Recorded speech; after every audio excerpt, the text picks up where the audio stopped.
Y queremos orar por la iglesia que está allí para que mantengan su fe, para que Dios les proteja, para que Dios les mantenga firmes en la esperanza que tienen en el futuro. ¿Amén? ¿Por qué no elevamos nuestra oración en favor de ellos? Ahí hay una dirección que hemos visto al final del vídeo en el que tú puedes enterarte un poco más cómo apoyar, cómo orar durante todo el año por estas iglesias perseguidas. Necesitamos asumir responsabilidad sobre los otros miembros del cuerpo de Cristo universal, que es la iglesia. Necesitamos orar por ellos. ¿Por qué no nos ponemos en pie, hermanos, y intercedemos? Intercedemos por estos 7 países y por los otros más que también están experimentando esta persecución. Y vamos a orar también por los enfermos. Nuestro hermano José María Grandío ha tenido un accidente, cayó de un andamio, está hospitalizado y aunque está todavía reponiéndose y llevará tiempo, pero gracias a Dios no ha sido tan grave como lo que podría haber sido y vamos a interceder por él también y por todos los que tengáis alguna necesidad en este área de la enfermedad. ¿Por qué no oramos? Señor, gracias. Gracias por los tiempos que están por venir. Gracias porque tú nos has prometido, Señor, que somos más que vencedores en cualquier situación que tengamos que enfrentar. Pero es cierto que algunos de tus hijos están experimentando mayor adversidad que otros. Es cierto que algunos están experimentando grandes persecuciones por causa de su fe en este mundo y los que no lo estamos experimentando a ese nivel queremos hacer algo, queremos orar por estos países, estos 7 países que se han mencionado en el vídeo que están experimentando un alarmante incremento de persecución por causa de la fe. Oramos por los hermanos que fielmente están allí, arraigados, cimentados en su fe en ti y predicando el Evangelio, Señor, predicando la buena noticia que solo en ti, Jesús, hay salvación, Señor. Padre, oramos para que venga poder de lo alto en sus vidas y se mantenga siendo testigos hasta el final, hasta las últimas consecuencias. Que sean como Daniel y sus amigos que estando en Babilonia propusieron en su corazón no contaminarse con lo que había en su entorno, Señor. Padre, dales esa fuerza, Señor. Me conmueve saber que lo único que piden es que oremos para que su fe no falte, Señor. Pues eso hacemos, oramos por ellos, Señor. Padre, en el nombre de Jesús. En el nombre de Jesús, levanta obreros que vayan a esos lugares para fortalecer el ánimo y la fe de estos. Aleluya, levanta personas que apoyen a estas familias, Señor. Levántanos a nosotros para apoyar a esas familias que están pasando penurias porque sus ingresos económicos han sido restringidos por causa de su fe, Señor. Padre, en el nombre de Jesús. Y oramos también con fe por aquellos que están enfermos. Por nuestro hermano José María Grandío, Padre, tócale, restablécele para que no quede ninguna secuela de su accidente laboral, Señor. Oramos por los hermanos que están en la lista de oración, por las personas que levantan su mano pidiendo con clamor que tú les toques en su vida, Señor, o en algún familiar que está enfermo. En el nombre de Jesús, no ha menguado tu mano para poder salvar y sanar. Y creemos que la oración, Padre, mueve tu mano también. En el nombre de Jesús. Gracias, Padre. Guíanos a serte fieles hasta el final. Aleluya. Bendícenos también en tu palabra ahora, que pueda penetrar y calar en nuestros corazones. Aleluya, en el nombre de Jesús. Glorifícate, Señor. Glorifícate en tu iglesia a nivel mundial, Señor.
Seas tú glorificado.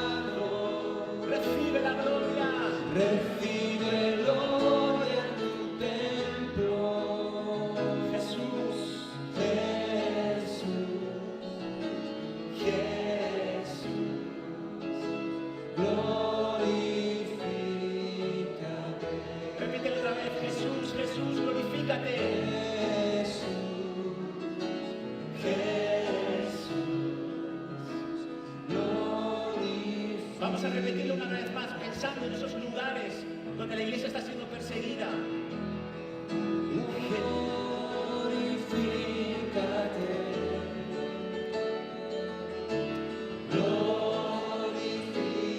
Conviértelo en una oración de intercesión. Glorifícate, Señor.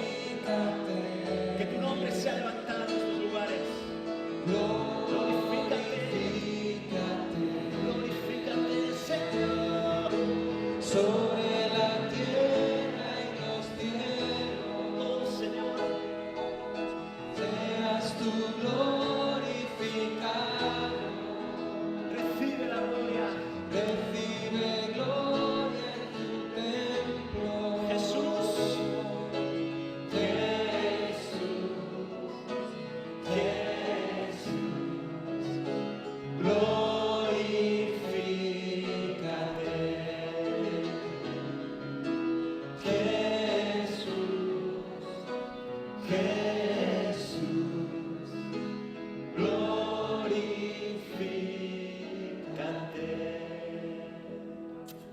Amén, aleluya. ¿Por qué no estamos asiento, hermanos?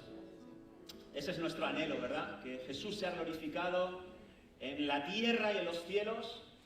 Y eso tiene que ver con que Jesús sea proclamado, Jesús sea obedecido, Jesús sea amado. Eso es algo que glorifica su nombre. Muy bien, vamos a ir a la palabra, pero antes dejadme recordaros que hoy estamos donando sangre como iglesia. Ahí hay 2 autobuses en el exterior, y si tú no lo has hecho aún y deseas hacerlo, ten la libertad de salir en cualquier momento para donar sangre. Estamos haciendo una labor social que muestra el amor que tenemos a la gente que nos rodea, ya sean de nuestra iglesia o no lo sean. Queremos servir a nuestra sociedad de todas las maneras posibles, y una de ellas es donando nuestra sangre. También queremos apoyar a los niños que están en el mundo y que no tienen posibilidad de tener regalos, por ejemplo, el día de Navidad, y por eso estamos apoyando la operación Niño de la Navidad. Hoy es el último día para comprarla ya hecha, por el precio de 20 euros. El próximo será el último día para comprar la caja sola, si es que tú la quieres rellenar, y el día 25 de noviembre será el último para la recogida. En esta ocasión, el 25 de noviembre tendrás que traer tu caja y la recogeremos como único día. Muy bien, también deciros que el próximo domingo daremos más información, pero ya os informo que vamos a tener en Nochevieja cena como iglesia. Eso sí, va a ser una cena con aforo limitado, así que los primeros, creo que 250 más o menos, serán 250, ¿no? Serán los que tengan acceso a la cena, pero ya os digo, os diremos el próximo domingo los detalles, pero será un buen tiempo para pasar juntos en comunión y luego también en adoración y oración para recibir el nuevo año. También deciros que antes de la Nochevieja vamos a tener el musical del Arca. Ya estamos repartiendo las invitaciones y, por favor, las están repartiendo los de recepción a Cómodo, y también en el punto de información, si quieres, llévate unas cuantas de ellas para poder invitar a las personas de tu entorno, de tu área de influencia.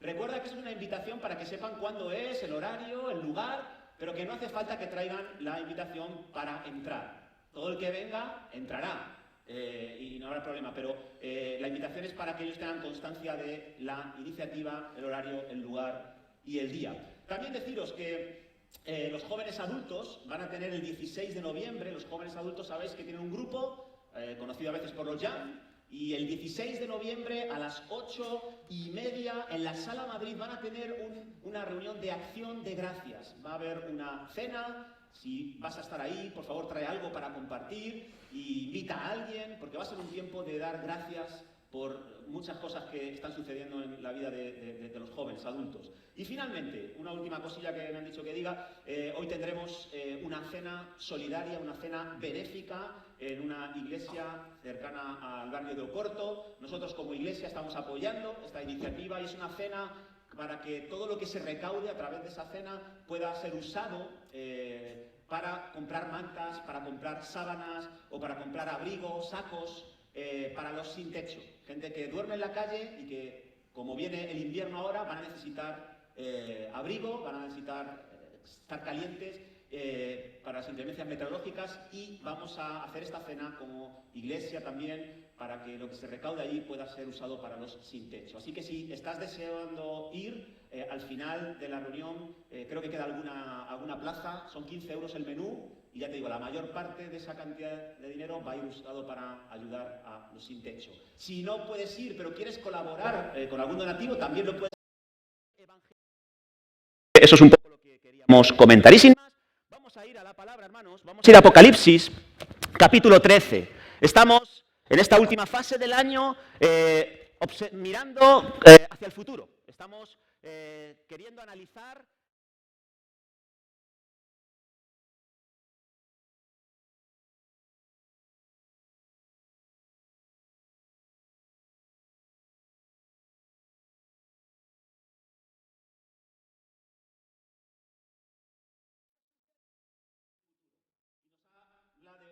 de una serie de acontecimientos interesantes.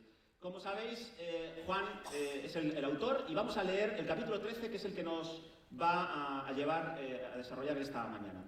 Apocalipsis 13, ¿lo tenéis allí? ¿Sí?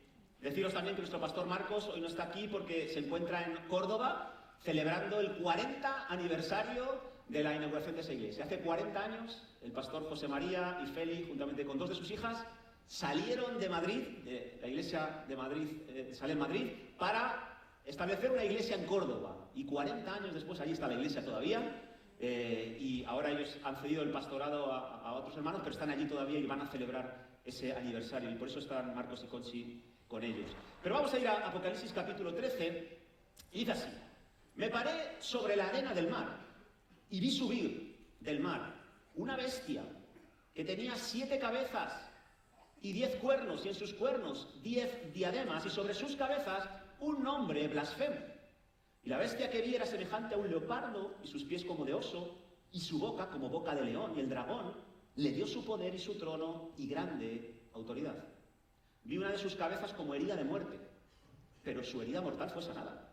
Y se maravilló toda la tierra en pos de la bestia, y adoraron al dragón, que había dado autoridad a la bestia, y adoraron a la bestia, diciendo: ¿quién como la bestia? ¿Y quién podrá luchar contra ella?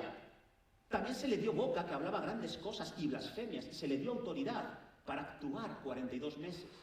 Y abrió su boca en blasfemias contra Dios, para blasfemar de su nombre, de su tabernáculo y de los que moran en el cielo.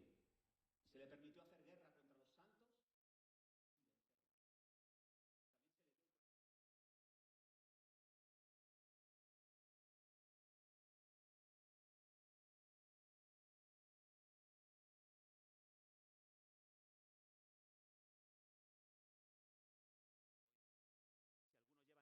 Va en cautividad. Si alguno mata a espada debe ser muerto. Aquí está la paciencia y la fe de los santos.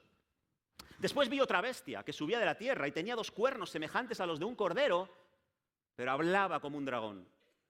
Y ejerce toda la autoridad de la primera bestia en presencia de ella, y hace que la tierra y los moradores de ella adoren a la primera bestia, cuya herida mortal fue sanada. También hace grandes señales, de tal manera que aún hace descender fuego del cielo a la tierra delante de los hombres, y engaña a los moradores de la tierra con las señales que se le ha permitido hacer en presencia de la bestia, mandando a los moradores de la tierra que le hagan imagen a la bestia que tiene la herida de espada, y vivió. Y se le permitió infundir aliento a la imagen de la bestia para que la imagen hablase e hiciese matar a todo el que no la adorase. Y hacía que a todos, pequeños y grandes, ricos y pobres, libres y esclavos, se les pusiese una marca en la mano derecha o en la frente, y que ninguno pudiese comprar ni vender sino el que tuviese la marca o el nombre de la bestia o el número de su nombre. Aquí hay sabiduría. El que tiene entendimiento, cuente el número de la bestia, pues es número de hombre y su número es 666. Amén. Bueno, es un pasaje bien intrigante, ¿verdad? Está lleno de simbolismos y bueno, no siempre es fácil traducirlo, y le pido a Dios su ayuda para poder hacernos entender lo que se está queriendo decir en este capítulo 13. Para empezar por algún sitio, dejadme deciros que cuando Juan escribe Apocalipsis, él está en una época en la que el emperador Domiciano, que era el emperador de turno, estaba practicando la persecución política y religiosa. De hecho, Juan estaba experimentando el exilio en una isla griega llamada isla de Patmos por causa de su liderazgo espiritual en la iglesia de Éfeso y en la región de la provincia de Asia romana. Y en ese ambiente en el que Juan está experimentando persecución religiosa en el que muchos mueren, otros son exiliados a las islas donde se les hace trabajar forzadamente. En ese ambiente, como digo, recibe la revelación de todo lo que va a suceder en los últimos tiempos. Y esa revelación de los últimos tiempos tiene que ver con lo que llamamos la gran tribulación. La gran tribulación que, como vimos la semana pasada, es una etapa de tribulación, de aflicción, como nunca antes se ha vivido en la tierra.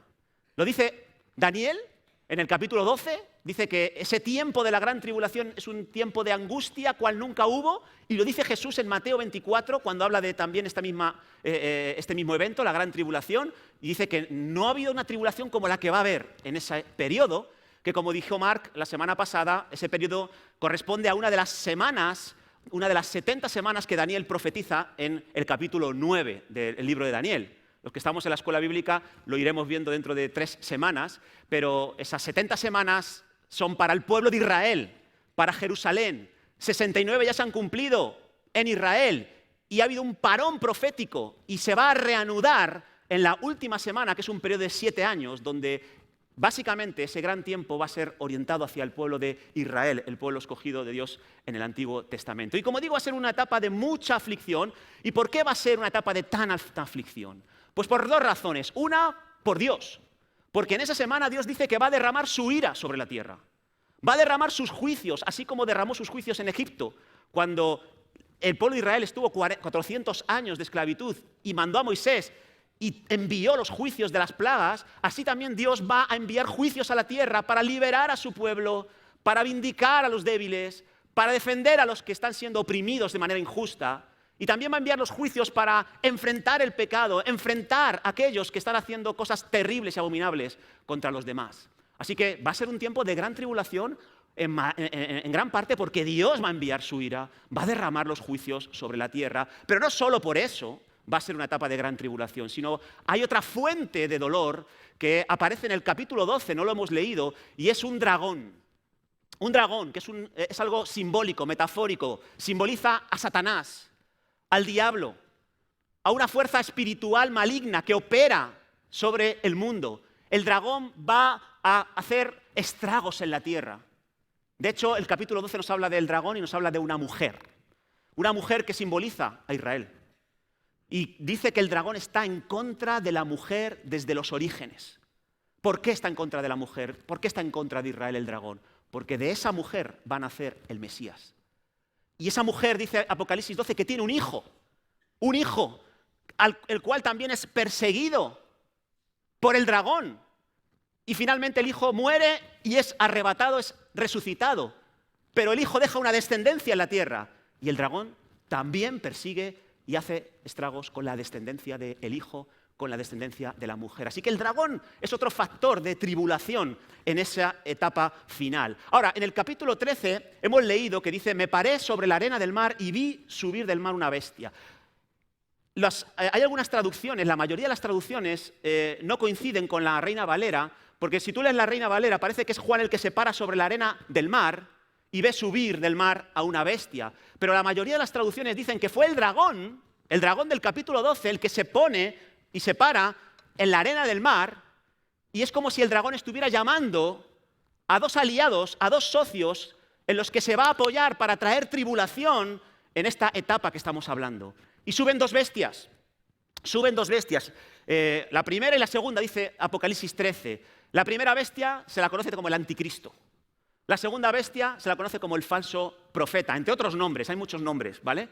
Y eso es lo que llaman algunos la falsa Trinidad.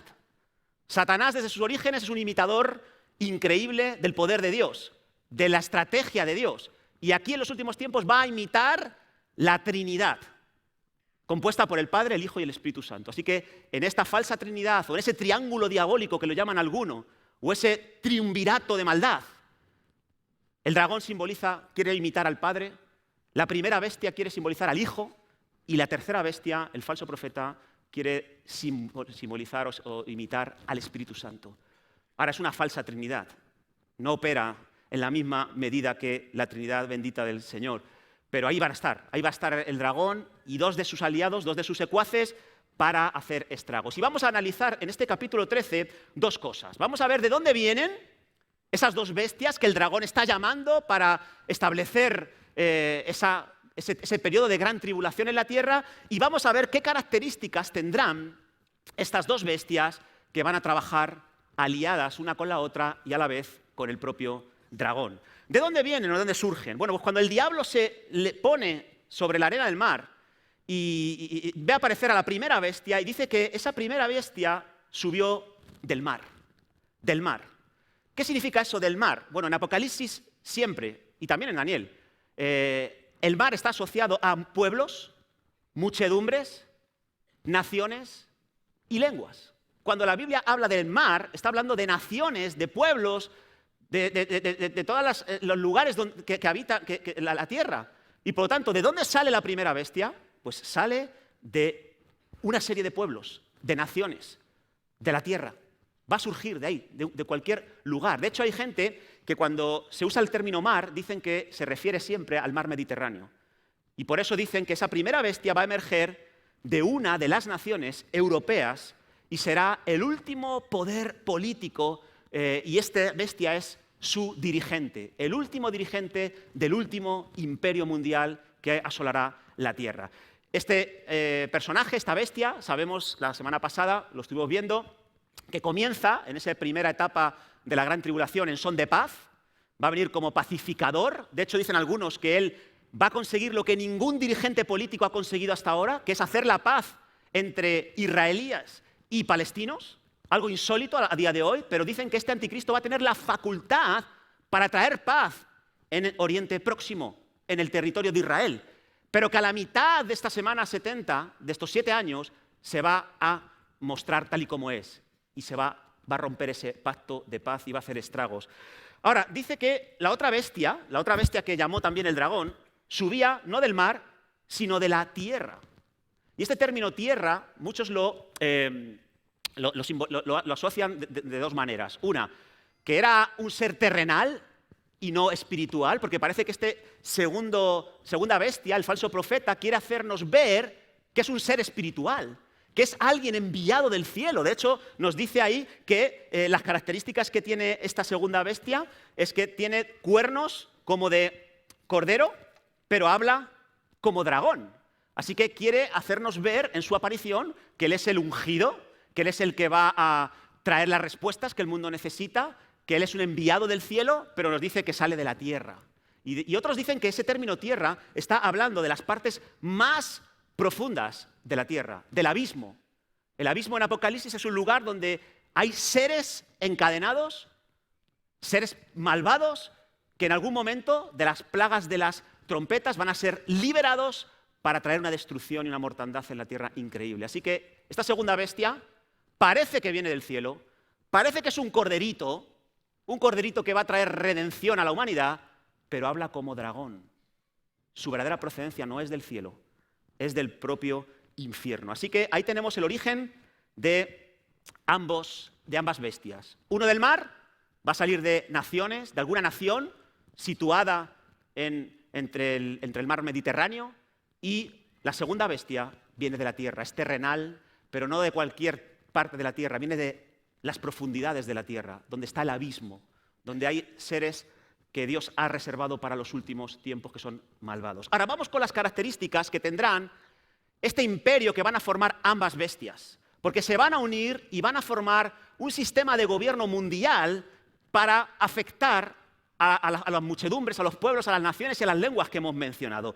¿Qué características tendrá este imperio de los últimos tiempos? Bueno, en el capítulo 13, versículo 1 y 2, vemos que va a ser un sistema de gobierno poderoso, un sistema de gobierno muy fuerte, y todo basándonos en la descripción que hace de esa bestia. Dice que tiene 7 cabezas, tiene 10 cuernos, en sus cuernos 10 diademas, y tiene una semejanza a leopardo, tiene pies como de oso y boca como de león. ¿Qué significa esto? Bueno, esto ya os digo que nos transmite una idea de que va a ser un sistema muy potente, muy poderoso, va a ser un sistema de gobierno que va a estar por encima de cualquier otro sistema. Y, por ejemplo, las 7 cabezas, ¿qué significa las 7 cabezas? Las 7 cabezas en la época significan 2 cosas en la Biblia. Por una parte nos dice Apocalipsis 17 que las 7 cabezas simbolizan 7 montes. 7 montes que nos ayudan a reconocer el lugar donde se ubica el sistema diabólico del tiempo de Juan. ¿Dónde estaba la capital del sistema diabólico que estaba enfrentando Juan? En Roma. Roma se la conoce como la capital o la ciudad de las 7 colinas, porque hay 7 montes que están alrededor de Roma. Por eso, para los que escuchaban a Juan, entendían muy bien lo que Juan quería decir, que esa bestia tenía 7 cabezas, que esas 7 cabezas eran 7 montes, pues ya está, sabemos a quién corresponde esa primera bestia, al Imperio Romano. En esa época sí. Ahora, en el mismo pasaje de Apocalipsis 17 nos dice que sí, que las 7 cabezas son 7 montes sobre los cuales se sienta ese sistema babilónico, pero también son 7 reyes. También son 7 reyes. Y yo creo que aquí es una referencia a lo que va a simbolizar estas 7 cabezas en los tiempos finales. Creo que lo que está queriendo decir aquí es que este sistema de gobierno de los últimos tiempos tiene 7 cabezas porque hay 7 imperios a lo largo de la historia que han ejercido un poder negativo, un poder diabólico sobre el pueblo de Israel. Uno de ellos era Egipto, otro de ellos era Asiria, Babilonia, Medo-Persia, Roma, Grecia, Asiria, Babilonia, Medo-Persia, Grecia, Roma, y el séptimo es el de la primera y segunda bestia. El séptimo imperio es el de los últimos tiempos. Y se parecen, porque todos tienen un mismo propósito: perseguir a la mujer, perseguir al hijo de la mujer, perseguir a la descendencia de ese hijo, a los que creen en Jesucristo. Los 7 imperios simbolizan esas 7 cabezas. Dice que son 10 cuernos con 10 diademas. Aquí ya está hablando un poco de ese séptimo imperio, de esa séptima cabeza que tiene 10 cuernos, y nos dice Daniel que esos 10 cuernos representan a 10 reyes que van a formar parte de este séptimo y último imperio de los últimos tiempos, 10 reyes que van a poner su poder, van a poner sus capacidades en manos del anticristo, del último dirigente de los últimos tiempos. Y luego dice que era semejante a 3 animales: leopardo, oso y león. Y esas son características, si os acordáis de la imagen de Daniel 7, la imagen de las 4 bestias. Cada una tenía un parecido a un animal. Babilonia simbolizaba al oso, Babilonia simbolizaba al león, Medo-Persia simbolizaba al oso y Grecia simbolizaba al leopardo. Y las características de estos imperios están reflejadas en esos animales. Por ejemplo, Grecia tenía una característica, y es que conquistó a una velocidad increíble, ganó territorio más rápido que ningún otro. Y dice que este último imperio, el séptimo, el del anticristo y el del falso profeta, tiene rasgos como de leopardo. Será parecido al imperio griego. Va a conquistar en poco tiempo mucho territorio. Va a ser algo alarmante la manera en la que va a ir consiguiendo dominio, autoridad en este planeta Tierra, cómo va a ir sometiendo a naciones bajo su reinado. Dice que tenía pies de oso. El oso, que simbolizaba Medo-Persia, como os he dicho antes, era el animal más fuerte. Y nos dice que es un animal cruel, destructor. Así que este último imperio se parece al leopardo, se parece a Grecia por la velocidad a la que va a conquistar, y se parece a Medo-Persia, se parece al oso porque va a ser cruel, va a ser destructor. Va a romper familias, personas, naciones, va a hacer estragos en este mundo. Y por último dice que tenía boca de león. Y sabéis que cuando el león ruge, todos los animales de la selva se echan a temblar. Y esto habla de capacidades que va a tener este imperio. Va a tener una capacidad de hablar y traer temor a las personas. Va a hacer una propaganda política y religiosa que va a calar en las personas que le escuchen. Va a rugir y el mundo va a temblar. Así como Babilonia fue uno de los imperios más estables, más poderosos de su época. Dice que se le dio boca para que hablaba grandes cosas. Eso tiene que ver con el carisma, con la retórica, con las ideas tan revolucionarias que va a traer este último dirigente juntamente con el falso profeta y los 10 reyes que le van a apoyar en ese tiempo. Dice que el dragón le va a dar su poder, su trono y grande autoridad. Va a tener tanta autoridad, va a tener tanto poderío militar, que la gente va a decir: ¿quién va a poder luchar contra ella, contra esta bestia? ¿Quién va a poder hacer frente a este arsenal de poder y de autoridad. Y dice algo más acerca de este reino y acerca de las características de fortaleza que va a tener. Dice que se le dio autoridad para actuar 42 meses. 42 meses, como dijo Mark la semana pasada, tiene que ver con 3 años y medio. Los últimos 3 años y medio de la semana 70 de Daniel, de los 7 años de la gran tribulación. En esos 3 años y medio, su fiereza, su voracidad, su poder va a aumentar y va a hacer más estragos que en ninguna otra época. Ahora, se dice que se le dio autoridad para actuar. ¿Sabes lo que significa eso? Significa que Dios lo va a permitir. Todo lo que he estado describiendo, que es algo terrorífico, Dios lo va a permitir. Y tú dices, ¿cómo es posible? A veces estas cosas nos hacen dudar de Dios. ¿Cómo es posible que Dios vaya a permitir tanta maldad en la tierra? Tanto dolor, tanto daño, tanto sufrimiento. ¿Cómo es posible? Bueno, pues Dios nos ha mostrado a lo largo de la Biblia que Él actúa así. De hecho, cuando Israel fue llevada a Egipto para ser sometida a esclavitud, ¿sabes quién lo profetizó? Lo profetizó Dios, Abraham. ¿Sabes quién lo permitió? Fue Dios el que permitió que Israel estuviera sometida en Egipto. Los que estamos en la escuela bíblica hablamos en el capítulo 1 de Daniel, versículo 1, que Nabucodonosor, rey de Babilonia, sitió a Jerusalén y se la llevó cautiva hacia su territorio. Y dice que el Señor fue el que entregó en manos de Nabucodonosor a Judá para que se lo llevara a Babilonia. Así que no es la fortaleza de Nabucodonosor, no es la fortaleza del faraón egipcio el que se llevó al pueblo de Israel, fue Dios el que se los entregó con propósitos específicos. Y déjame decirte esto, si tú eres hijo de Dios, si tú estás en Cristo Jesús, no te debe de extrañar que Dios a veces te entregue en manos de lo que tú consideras una persona indebida, o de un sistema que es contrario al de Dios, o que proclama valores contrarios al de Dios. No nos debe extrañar porque Dios nos ha enseñado a través de los tiempos que Dios a veces nos entrega en manos de nuestros enemigos. Vino Satanás un día al lugar donde Dios estaba haciendo audiencia con sus ángeles y sus santos. Y le dijo, quiero que me dejes tocar a Job, tu santo. Quiero que me dejes tocar a Job, el justo. Déjame tocarle y te aseguro que no será tan obediente, no será tan fiel. ¿Y qué dijo Dios? Tócale, te lo entrego. Eso sí, con límites. No le quites la vida. Pero todo lo demás, barra libre. Y sale, y ya sabemos la historia de Job, tremendo. Le llevó una crisis profunda. Pero bueno, si yo soy justo, ¿qué he hecho yo de malo para que me caiga todo esto? La gente de alrededor acusándole, tú algo has hecho porque esto no es normal. Es que vamos, te está dando el enemigo por todas las partes. Hay argumentos, hay fortalezas, estás abriendo puertas, ventanas. Tienes que ser tú el que lo ha hecho. Y acusándole, acusándole y acusándole. ¿Y sabes qué? No sabía nadie que fue Dios el que le entregó en manos de Satanás.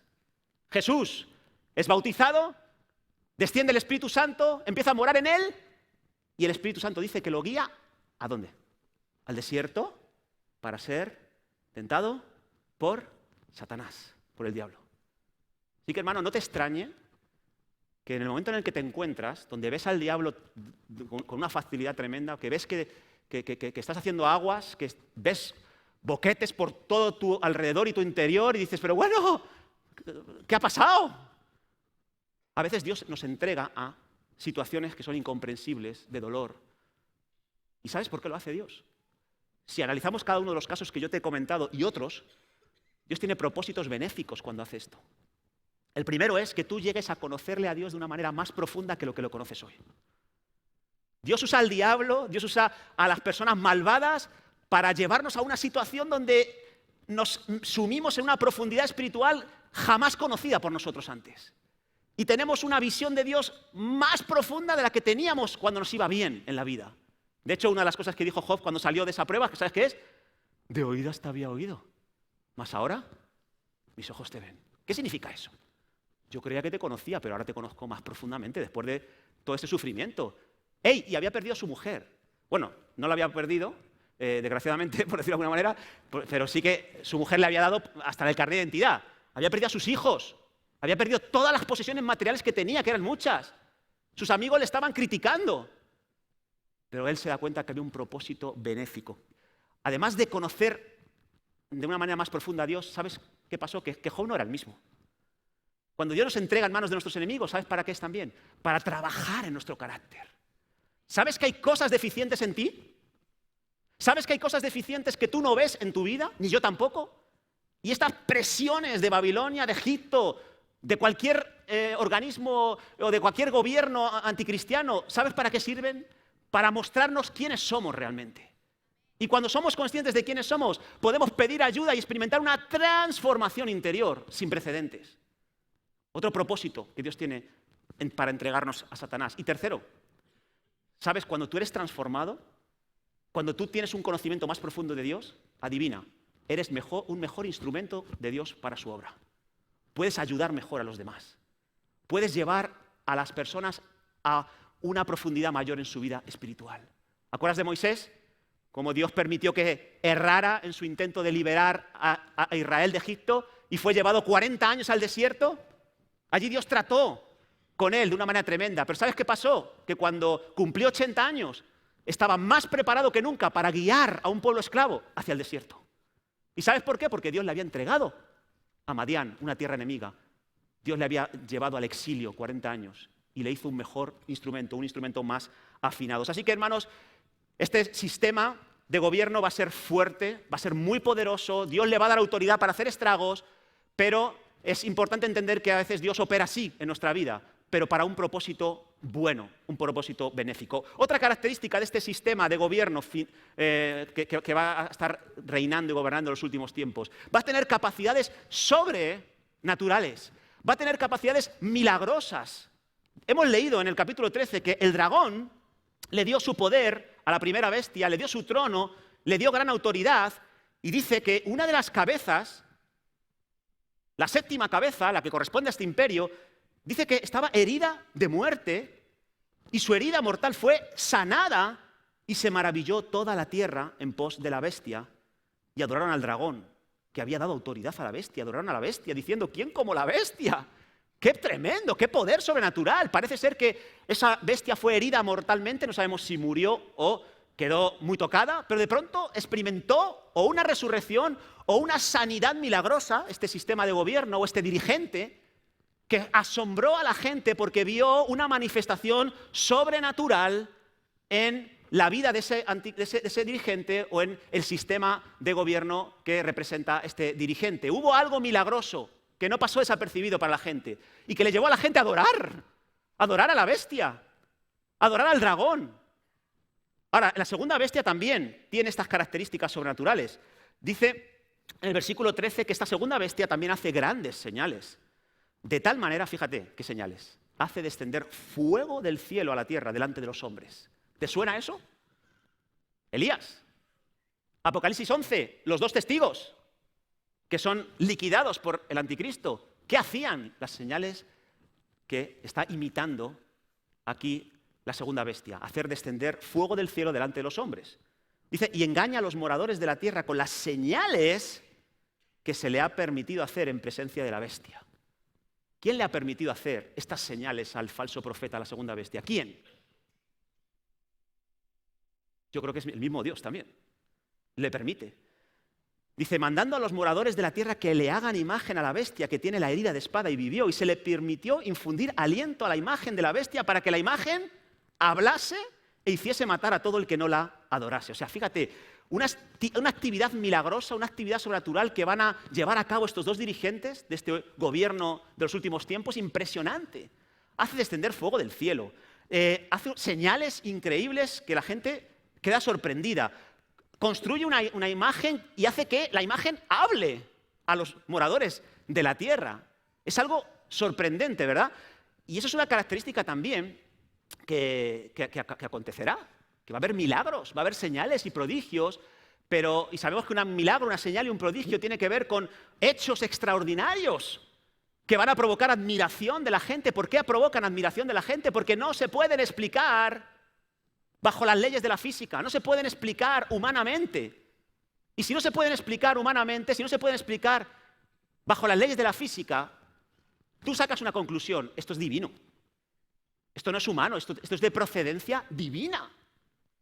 Y es verdad que los milagros evidencian la operación de un poder distinto al humano, un poder divino, un poder sobrenatural. Ahora, ¿sabes? La Biblia nos dice que los milagros deben ser probados. Porque aunque son de procedencia divina, no siempre la procedencia es de Dios. Que Satanás también va a hacer milagros y va a imitar milagros. ¿Acordáis una vez más de Moisés cuando va a Faraón por primera vez?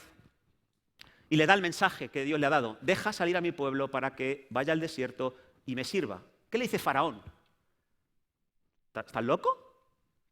Si yo soy Dios, yo soy el Dios Ra, el Dios Sol, ¿cómo voy a dejar salir a Israel? Evidenciaría que me someto a un Dios superior y yo soy el Dios más grande de la tierra. Y Moisés dice, bueno, traigo una señal para que entiendas que el que me respalda. Y coge la vara, la tira y se convierte en serpiente. Y luego coge la vara con su mano y se vuelve a convertir en vara. Y dice Faraón, chicos, adelante. Y llegan los magos y tiran su vara y se convierten también en serpiente. ¡Oh! Yo me imagino a Moisés diciendo, wow. No sé. Así que vete, y ya veo que estáis ahí con ideas ociosas, así que le voy a meter más caña al pueblo de Israel para que trabajen más duro y no tengan pensamientos tan locos como este. Y Moisés sale diciendo, oiga, se había quedado conmocionado porque había visto un milagro igual al suyo, aunque es verdad que la vara de Moisés se comió a las otras serpientes, pero le confundió. Bueno, llega la primera plaga, la de convertir el agua en sangre. Dice, deja salir a mi pueblo, si no, las aguas del Nilo se convertirán en sangre. ¿Y sabes que tú dependes de las aguas del Nilo? No le dejo salir. Convierte las aguas en sangre y dice Faraón a sus magos, chicos, adelante, mostrarles que nosotros también podemos hacer eso. Y llegan los magos y convierten también el agua en sangre. El mismo milagro. Y llega la segunda plaga, la de las ranas, ¿os acordáis? Tercera manifestación milagrosa. Llega Moisés, deja salir a mi pueblo. Que no. Pues que envía aquí una plaga de ranas que ya verás. Y envía una plaga de ranas y dice, da igual, chicos, haced lo mismo. Qué tontería, ¿no? Una plaga de ranas, con lo incómodo que es eso, y Faraón dice que también lo quieren hacer ellos.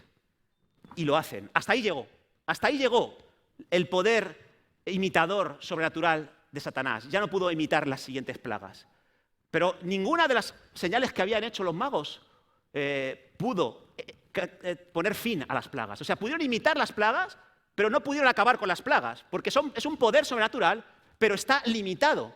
Es un poder engañoso. Y esto es algo que nos enseña a nosotros que en la actualidad también hay poderes engañosos. Hay milagros engañosos. Hay milagros verdaderos, hermanos. ¿Cuántos creen que hay milagros verdaderos? Hay milagros poderosos, contundentes, que dan testimonio de Jesucristo, de que está vivo. Y muchos de nosotros podemos dar testimonio de ello. Pero también hay milagros engañosos en los últimos tiempos y en los tiempos en los que estamos. De hecho, fíjate, Deuteronomio capítulo 13, versículo 1. Dice así, es una advertencia en el Antiguo Testamento acerca de esto, de lo que estamos hablando. Dice, cuando se levantare en medio de ti profeta o soñador de sueños y te anunciare señal o prodigios, si se cumpliere la señal, estamos hablando de señal como término milagroso, o prodigio que él te anunció diciendo, vamos en pos de dioses ajenos que no conociste y sirvámosle, no darás oído a las palabras de tal profeta, ni al tal soñador de sueños, porque Jehová vuestro Dios os está probando.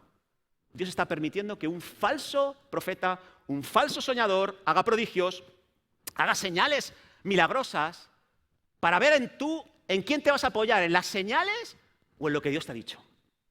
Dice, en pos de Jehová vuestro Dios andaréis, a Él temeréis, guardaréis sus mandamientos y escucharéis su voz. A Él serviréis y a Él seguiréis. Tal profeta o soñador de sueños ha de ser muerto, por cuanto aconsejó rebelión contra Jehová vuestro Dios, que te sacó de tierra de Egipto. Así que hay milagros de parte de Dios, hay milagros de parte del mundo más tenebroso a nivel espiritual, y si el milagro es de Dios, el mensaje que va a acompañar ese milagro también va a ser un mensaje de Dios.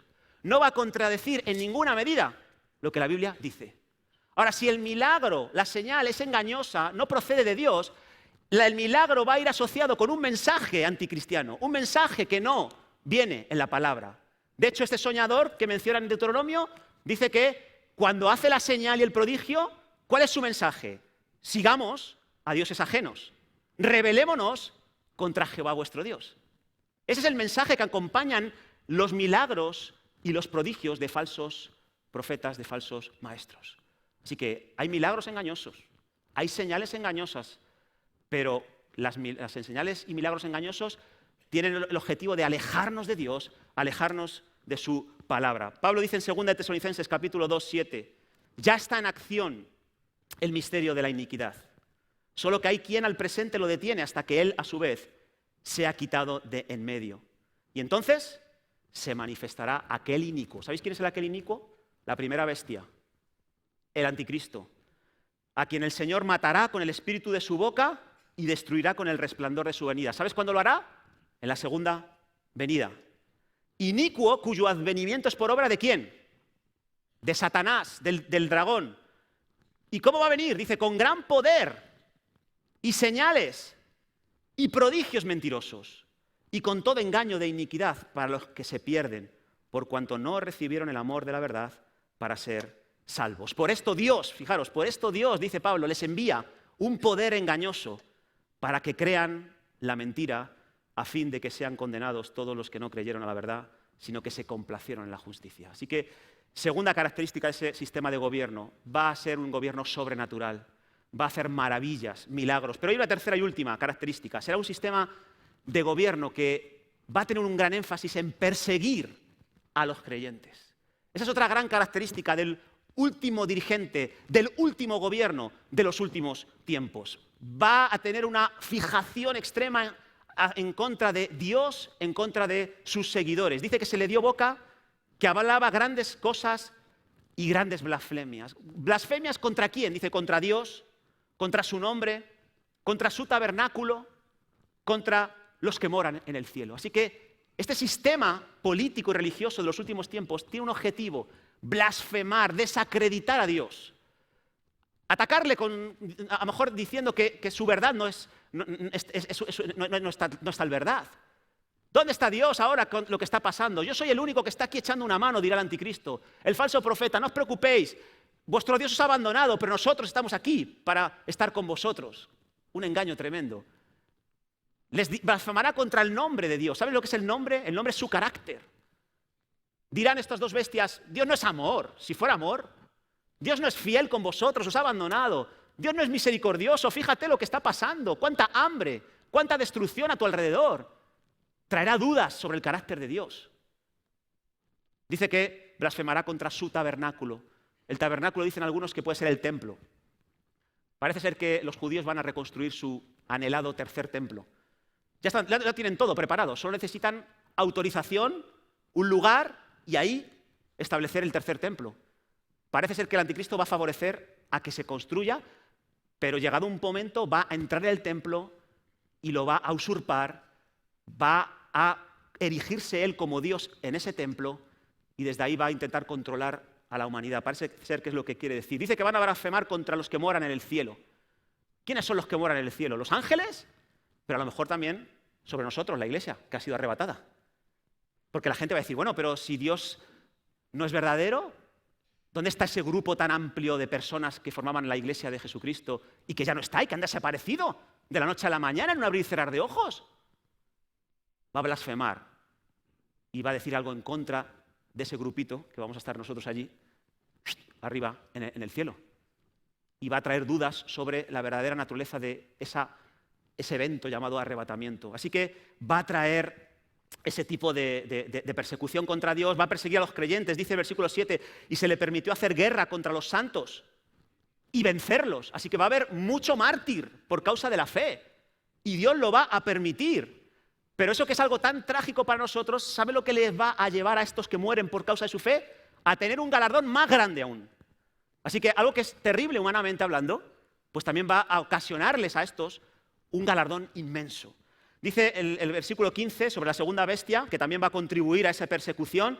Dice, se le permitió infundir aliento a la imagen de la bestia para que la imagen hablase e hiciese matar a todo el que no la adorase, y hacía que a todos, pequeños y grandes, ricos y pobres, libres y esclavos, se les pusiese una marca en la mano derecha o en la frente, y que ninguno pudiese comprar ni vender sino el que tuviese la marca o el nombre de la bestia y el número de su nombre. Así que la segunda bestia también va a contribuir a esta persecución de los creyentes. Va a ir por el mundo que quede en esa época, para obligar a las personas a que adoren a la bestia, adoren al sistema del anticristo y que dejen de adorar a Dios. Me suena mucho esto a Daniel, ¿verdad? Daniel capítulo 2, la estatua, el que no le adore, al foso de los leones. Me suena mucho a Darío, el medo-persa, en el capítulo 6 de Daniel, prohibir la oración a cualquier otro dios que no sea el propio Darío. Y el que ore o adore a otro dios, al foso de los leones. Eso es algo que se va a repetir también en los últimos tiempos. El que no adore a la bestia, el que no adore la imagen, dice, va a ser muerto. Y si tú le adoras, vas a tener una marca. Vas a tener una marca, dice. Y esa marca te va a servir para que puedas seguir viviendo, te va a servir para que puedas seguir comprando, para que puedas seguir vendiendo. Sin esa marca tú no vas a poder sobrevivir. Y repito, esa marca es para aquellos que adoran a la imagen de la bestia, aquellos que se someten a los dictámenes de este último imperio de los últimos tiempos. Y los que tengan esa marca son los que van a ser seguidores. Ahora, ¿qué significa esa marca? Sabéis que la marca es puesta en la mano derecha y en la frente de las personas, ¿no? Y que esa marca te puede ayudar a entender cuál es el carácter de este sistema, quién es la autoridad de este sistema de gobierno político y religioso. Y el número es 666, y hay un montón de especulaciones sobre ese número. De hecho, os digo que en algunos manuscritos antiguos ni siquiera aparece el 666, en algunos manuscritos es el 614 y el otro 646, no lo sé, yo creo que es el 666, ¿vale? Pero, ¿qué significa eso del 666? Bueno, se usan varias teorías para intentar analizar qué es ese número, cuál es el significado, y dicen, el que tenga esa marca es el anticristo. Entonces dicen, vamos a ver, y echan mano de lo que se llama la gematría. Gematría es una disciplina que intenta asociar letras del alfabeto griego o hebreo con números. Y entonces empiezan a buscar nombres para asociar cada una de las letras de esos nombres con los números, y el que dé 666 es el anticristo o el falso profeta. Por ejemplo, el nombre de Jesús en griego, gracias a Dios, no suma 666, suma 888, ¿vale? Pero, por ejemplo, en la época de Juan o anterior, el nombre del César Nerón en hebreo sumaba 666. Y por eso mucha gente dice, ya sabemos quién es el anticristo, Nerón. Pero claro, si empiezas a buscar nombres, el 66 se le ha asociado al Papa, por ejemplo, al Papa actual, Bergoglio, 666, al título que lleva el Papa en su gorro, que es Vicarius Filii Dei en latín, y todo eso es un 666. Yo sé que actualmente a Donald Trump también le han hecho los cálculos y sale 666, pero anteriormente también salió Obama con el 666, y Lutero también, los católicos le han echado los cálculos y también salía 666, y a Hitler, Adolf Hitler, también salía 666, así que esto es un poco una locura, ¿no? De no acabar, ¿no? Así que yo no me inclino por ahí en absoluto. Hay otras teorías, y es que hay empresas, hay marcas que están influenciando a nuestro sistema y que de manera velada muestran el 66. Por ejemplo, Google, ¿ves? Ese simbolito lo han sacado y 666. Así que ese es el sistema que va a influenciar el sistema del anticristo sobre las humanidades. Y siguen, pásalo. Walt Disney. ¿Habéis escuchado a Walt Disney también? Que el propio logo, 666, Ford, Vodafone, el término Visa, que tiene la V, letras de las lenguas antiguas, latín, romano, aramea, y todos suman 666, en fin. Entonces, intentan asociar la marca de la bestia con empresas o con movimientos, marcas comerciales. Y la última de las cuestiones tiene que ver con lo del microchip. No sé si habéis oído hablar de lo del microchip, ¿no? Es un microchip que se está experimentando, en los animales funciona a las mil maravillas, y ese microchip trae una información sobre ese animal, el año en que nació, el nombre, el dueño.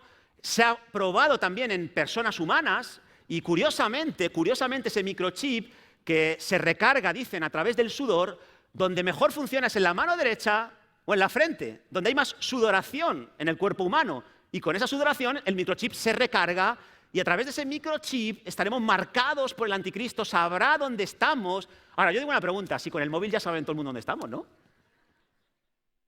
Si tenemos ahí la geolocalización esa y yo paso por un sitio y me avisa el restaurante que está al lado, me ha pillado, me ha descubierto que estoy ahí al lado. Bueno, pues algunos dicen que es el microchip, que va a ser lo que les incorpore a los habitantes del planeta y que eso es lo que realmente va a funcionar y ahí va a tener el control y como ahí va a tener tus datos bancarios, pues si tú no tienes ese microchip, pues no puedes comprar. Pues cuando vais a comprar el microchip va a hacer que ¡ping! Pagas con tu mano derecha o con la frente. Sí, sí. Puede ser, no lo sé, ya os digo. Ahora, me gusta el versículo 18, dice, aquí hay sabiduría. El que tiene entendimiento cuente el número de la bestia, pues es número de hombre. Y su número es 666. A mí me parece clave esto. Cuente el número de la bestia. ¿Quieres entendimiento? ¿Quieres sabiduría? Deja de mirar por internet. Deja de leer libros sobre la marca de la bestia. Tendrás entendimiento cuando entiendas que el 6 es número de hombre. ¿Qué significa eso de número de hombre? El número 6, ya sabéis también que en el mundo hebreo los números tienen significados. El número 7 es el número de la plenitud, de la perfección y se asocia a Dios. El número 6 es número de hombre, hombre natural, hombre caído. El día sexto de la creación fue cuando Dios hizo nacer a Adán y a Eva. Ahora dice, es número de hombre, pero su número es 666. ¿Qué significa eso? Pues si el 6 es número de hombre caído, de un hombre que se ha degenerado por apartarse de Dios, el número 666 significa una degeneración del hombre elevada al cubo. 666. Un hombre caído y dominado y controlado por un sistema que le va a llevar a una degeneración sin precedentes. ¿Quiénes van a ser los que lleven la marca en su frente y en su mano derecha? Gente que ha aceptado, se ha aferrado a los principios de este gobierno satánico y lo tiene como credo en su mente. Sus pensamientos son los pensamientos del dragón, los ha asumido como propios y en sus obras se manifiesta ese espíritu del anticristo, ese espíritu degenerado y perverso. No hará falta que te marquen. Si logran que pienses como ellos, harás lo que quieren ellos que hagas. ¿Y sabes lo que quieren que hagas? Que te degeneres. Te quieren destruir. No quieren solucionarte tu problema laboral ni tu problema económico. Te quieren matar porque eres creación de Dios. Y eso es lo que quieren y te van a marcar. Van a hacer una propaganda diabólica. Van a sembrar eso en los colegios. Van a sembrar todas sus ideas diabólicas para que tú hagas las obras del diablo y no las obras de Dios, para las que has sido llamadas. Hermanos, a veces estamos esperando a que venga a ver el microchip. Yo el microchip no lo voy a poner, ¿eh? Google Drive. Yo no tengo Google Drive, tengo Google Work on the Night. ¿Y sabes? Aunque todavía no está aquí el anticristo y el falso profeta, sí está el espíritu del anticristo. Y ya está marcando a la gente. Ya está sembrando ideas, creencias irracionales, dogmas del infierno para que hagamos lo malo. No, pero a mí hay gente que dice, a mí no me marcan. Y ya están marcados muchos de ellos. Fíjate lo que dice el versículo. Acompáñame por favor a Primera de Juan y con esto termino. Primera de Juan, capítulo 2, versículo 18. Primera de Juan 2, 18. Hijitos, es el mismo autor del Apocalipsis, el mismo autor. Ya es el último tiempo. El último tiempo es el tiempo entre la primera y la segunda venida. Ya estamos en el último tiempo. Y según vosotros oísteis, el anticristo viene. ¿Lo oísteis de Jesús? ¿Lo oísteis de Pablo? En 2 de Tesalonicenses, que se escribió antes de Primera de Juan. El anticristo viene. El último dirigente del último imperio de los últimos tiempos viene, dice. Pero ahora todavía no ha venido. ¿Ahora qué hay? Dice así ahora, han surgido muchos anticristos. Por esto conocemos que es el último tiempo. Así que el anticristo viene, el falso profeta viene en el futuro, pero nosotros no estamos ahí. Y según mi creencia tampoco la iglesia va a estar ahí. Entonces, ¿para qué nos sirve esto? Para entender cómo es el espíritu del anticristo que sí está aquí, que sí está en nuestro tiempo. Para entender cómo funciona, para entender cómo él ya está empezando a marcar las mentes y las manos de los habitantes de este planeta Tierra, para que te prepares y estés firme en tu fe, firme en tu esperanza, firme en tu amor a Jesucristo. Para que te prepares, es el Apocalipsis, aunque no lo vivas. Pero es importante entender cómo opera ese espíritu en el grado y en la escala más alarmante. Pero aún en este tiempo está actuando. Le llama el espíritu del anticristo, Juan, y dice, y está obrando ya, está obrando. ¿Y cuáles son algunos rasgos? El único que menciona el concepto anticristo es Juan, en 1 Juan y en 2 Juan. Dice, mira, 3 rasgos rápidos. En 1 Juan 2:19, dice, salieron de nosotros, pero no eran de nosotros, porque si hubiesen sido de nosotros, habrían permanecido con nosotros, pero salieron para que se manifieste que no todos son de nosotros. Así que Juan dice, ya está aquí el espíritu del anticristo, ya hay muchos anticristos. ¿Y cómo sabemos quiénes son los anticristos? Juan dice, mira, un rasgo, salieron de nosotros. ¿Estaban con nosotros? Pero salieron de nosotros, porque no eran de nosotros, no tenían el mismo espíritu, el Espíritu Santo. ¿Qué significa eso? ¿Que se van a ir de la iglesia? Bueno, puede que sí, pero ¿sabes lo que significa? Que se alejan de la comunión con los creyentes, que no tienen nada en común con los creyentes. Los anticristos no se sienten cómodos entre los creyentes. Los que tienen el espíritu de anticristo no están a gusto con otros que comparten la misma fe, se sienten incómodos y empiezan a salir, a vivir alejados de esa comunión. De hecho, fíjate, en el capítulo 3, versículo 14, dice, nosotros sabemos que hemos pasado de muerte a vida en que amamos a los hermanos. El que no ama a su hermano permanece en muerte. Todo aquel que aborrece a su hermano es homicida, y sabéis que ningún homicida tiene vida eterna permanente en él. Y luego habla de Caín, que era del maligno, tenía el sello de la marca de la bestia en su mente y en su corazón, y por eso aborreció a Abel. Así que salieron de nosotros. ¿Por qué? Porque ya estaban marcados. No se sentían cómodos entre los creyentes. Versículo 22 del capítulo 2. ¿Quién es el mentiroso sino el que niega que Jesús es el Cristo? Este es anticristo.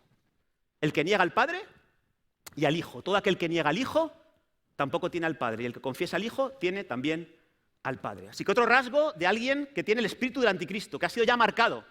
¿Cuál es el rasgo? Niega a Jesús. ¿Y qué significa? ¿Que dice Jesús no es Dios? Bueno, en algunos casos sí, pero en otros puede decir que Jesús es Dios y vivir de una manera que niegue esa realidad. Así que negar a Jesús tiene que ver con mucho más que decir con tu boca que Jesús no es Dios. Tiene que ver con vivir una vida totalmente opuesta a la que Jesús nos está proponiendo. Segundo rasgo de alguien que ha sido marcado, niega a Jesús, vive en desobediencia a lo que a Jesús nos mandó. Y tercero, que lo vemos en 2 de Juan, capítulo 7, también aparece ahí, porque muchos engañadores han salido por el mundo que no confiesan que Jesucristo ha venido en carne. Quien esto hace, ¿quién es? El engañador y el anticristo. El anticristo ha de venir, pero ahora hay muchos anticristos. Ahora hay muchos que tienen la marca de la bestia en su mente y en su corazón. Se alejan de la comunión de los hermanos, niegan a Jesús con su boca o con sus vidas y tratan de engañar a los fieles. Dice que muchos han salido por el mundo, no confiesan a Jesucristo. ¿Y para qué han salido? Para intentar convencer a los creyentes de que se aparten de Jesús.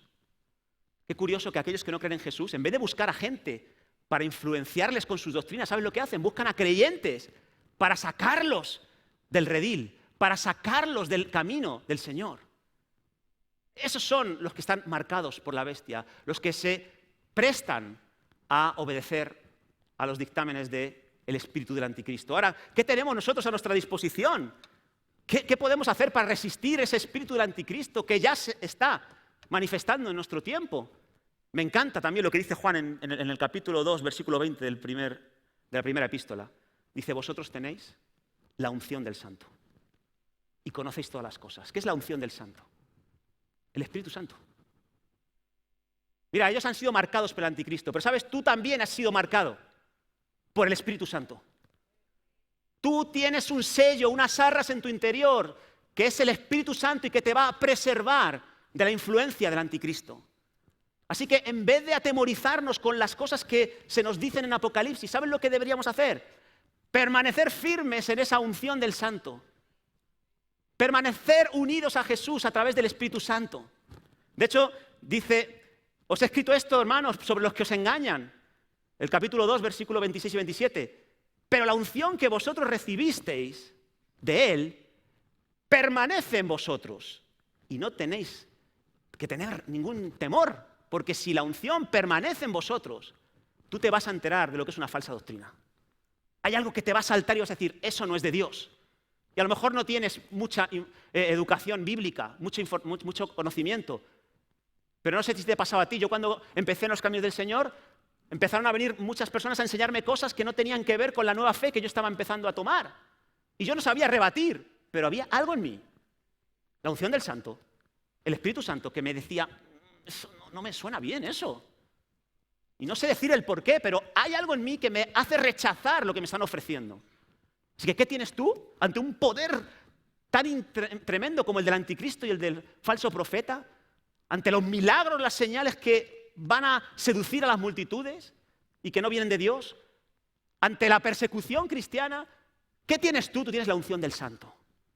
Y si permaneces en esa unción, si te mantienes firme en la esperanza de que el Espíritu te va a preservar, entonces no hay por qué temer. ¿Amén? ¿Por qué no nos ponemos en pie, hermanos? Voy a pedir, por favor, si...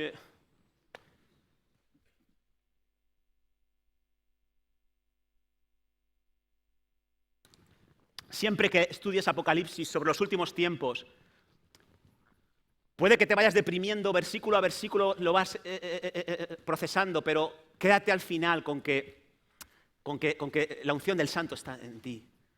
Que Cristo nos ha dado la victoria sobre todos nuestros enemigos y que Dios te va a proteger en el día de la angustia. Y esa es una esperanza que tenemos los cristianos. Y esa es la esperanza que Dios quiere que reforcemos como iglesia.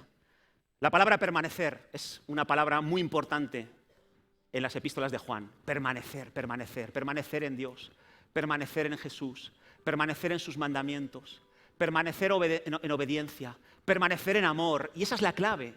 Permanecer en lo que hemos aprendido, aunque todo lo que esté a nuestro alrededor lo contradiga. Pero la palabra clave es permanecer. Hijitos, permaneced en Él, dice Primera de Juan 2, 28, para que cuando se manifieste tengamos confianza, para que en su venida no nos alejemos de Él avergonzados. Amén. Señor, gracias. Gracias por darnos esa confianza de que si permanecemos en ti, podremos dar fruto incluso en las situaciones más adversas de nuestra vida, Señor.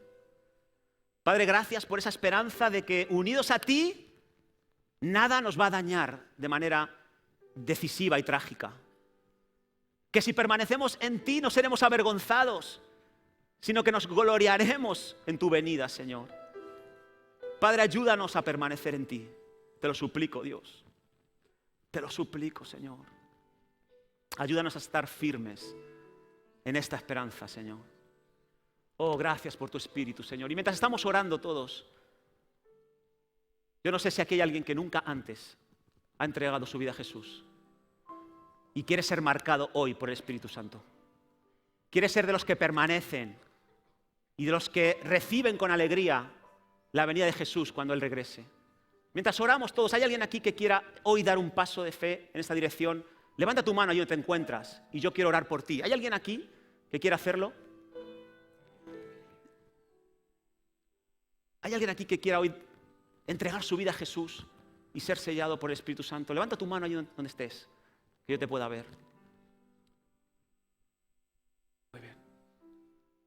Muy bien, si hay alguien que al finalizar la reunión quiere identificarse y dar un paso de fe en esta dirección, aquí están ya nuestros hermanos en mi lado izquierdo, te van a atender y te van a ayudar a dar esos primeros pasos que necesitas dar. El resto vamos a orar. Señor, ayúdanos a estar firmes. Ayúdanos, Señor, a no temer las cuestiones que tengan que ver con el futuro, sino a vivir con gozo el presente, con esperanza y con paz y y con amor. En el nombre de Jesús. Gracias, Señor. Gracias.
peligro que pueda acontecerte. Tienes al Espíritu de Dios.